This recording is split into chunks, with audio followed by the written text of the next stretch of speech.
Hey everyone, it's Jim from Melatonin Amps, and in this episode we're going to basically finish up the main PCB. So let's get the chokes on. They're pretty straightforward. I'm going to use the M3x8 truss head screws, and we're going to use some of these really great nuts that have built-in basically washer and anti-slip or locking mechanism. I love them. So the only thing you got to pay attention to is which way you turn the chokes. So this one is going to go obviously like this, so that we can bring the wires in to L1 over here. And then this one, of course, will turn, and it's going to be loaded like this. And we'll be wiring up this pair of wires to L1B. So get them bolted on, and then I'll meet you back. Okay, now before you tighten them down, there's actually quite a bit of slop on the mounting feet of the chokes.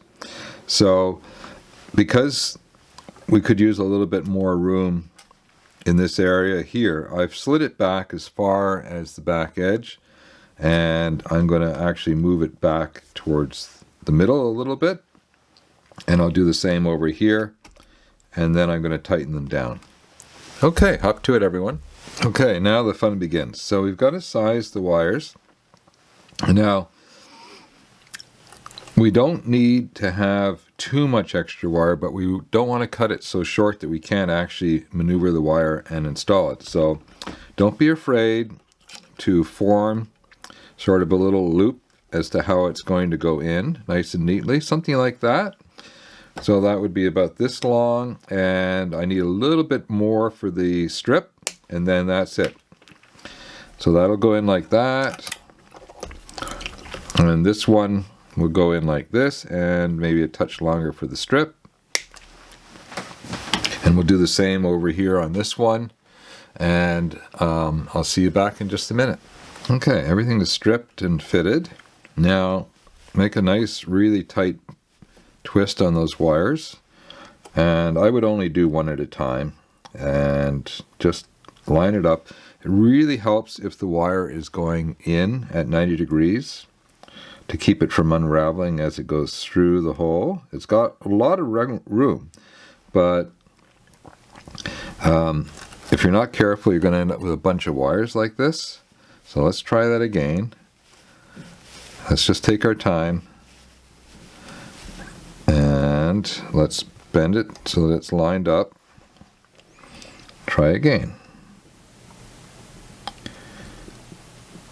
It's going to go this time. Sometimes you need a little poker, and I've got one right here.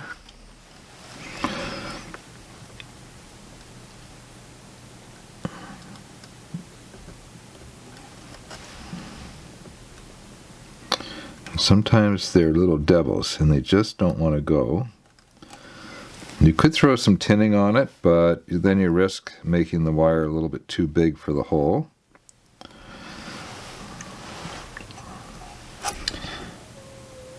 Jumping Jiminy. Sometimes these things go straight in and sometimes they don't. There we go. We're in now, so that it doesn't come flying back out after all that work. So I'm holding the plastic jacket up just a little bit so that I can get my soldering iron right onto the pad and the wire. Do a proper job. There's not a lot of room to work in here, and I don't want to block the camera, so let's see if I can get my iron in over here. Now remember, all this stuff is just shrink wrap, and if you touch it with the iron, you're going to melt it and muck it up. So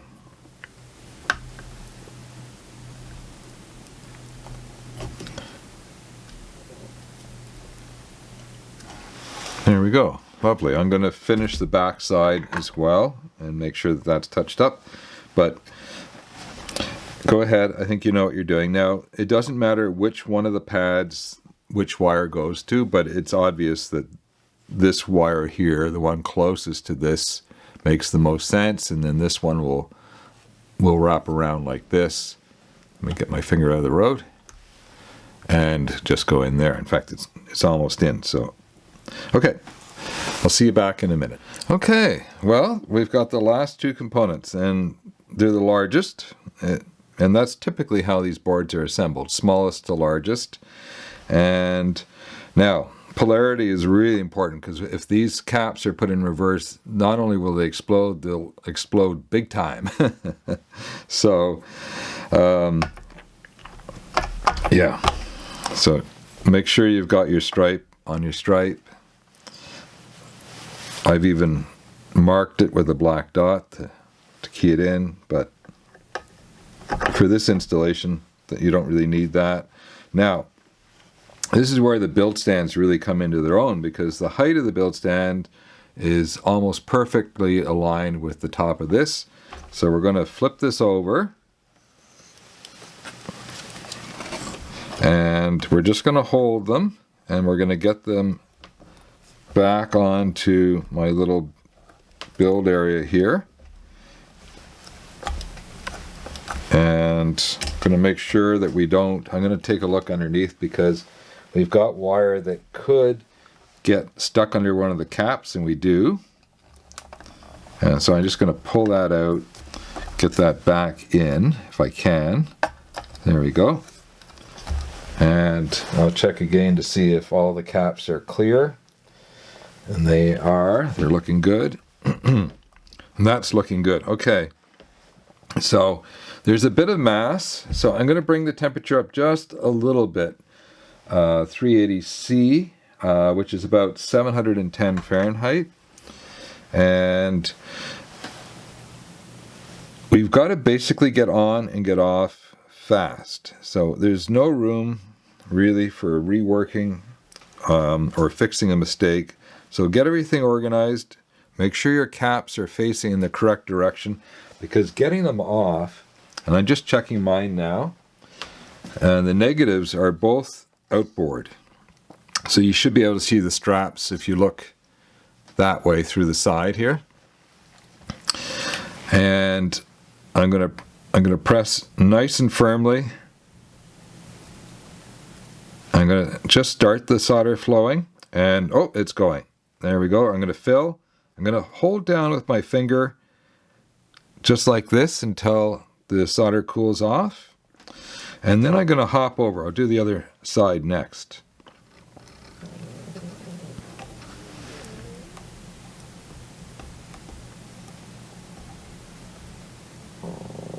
And there it goes. Fill. I'm going to hold down and not let go. And then we're going to come over here. I'll do the other one. Hold that down again. And one more, and we're done. It's at this point where I start to think, okay, what is the first track that I'm going to play when I bring the new preamp to life? That first track is quite important, because it gives you the opportunity to hear the preamp for the first time with fresh ears. And so I always try to pick something that's a good test track, that's a very clean recording, something I like. It's a moment of celebration, and I always debate, because we've got so many test tracks that we use. I'm thinking maybe I'm going to bring Daka Braka's track in that's got some really awesome acoustic bass at the beginning. And this preamp really excels. It does everything really well, but the bass reproduction is superb. And I don't mean it's enhancing the bass. It just basically gives us whatever the bass is in the recording. Okay, let's take a look and see how that all looks. And you can see the polarity is outboard, and on this side it's outboard as well. So there's a lot about the circuit design and layout that Charles tries to maintain symmetry. He can't always do it, because the tube pins themselves are not symmetrical, but he works really hard. Now it's looking a little bit messy, because we're sort of ready to put everything together. But the PCB build is basically finished. We have to do a little bit of cleanup and a little checking, and then we'll be able to, it'll be ready to go. Okay, well done, everyone.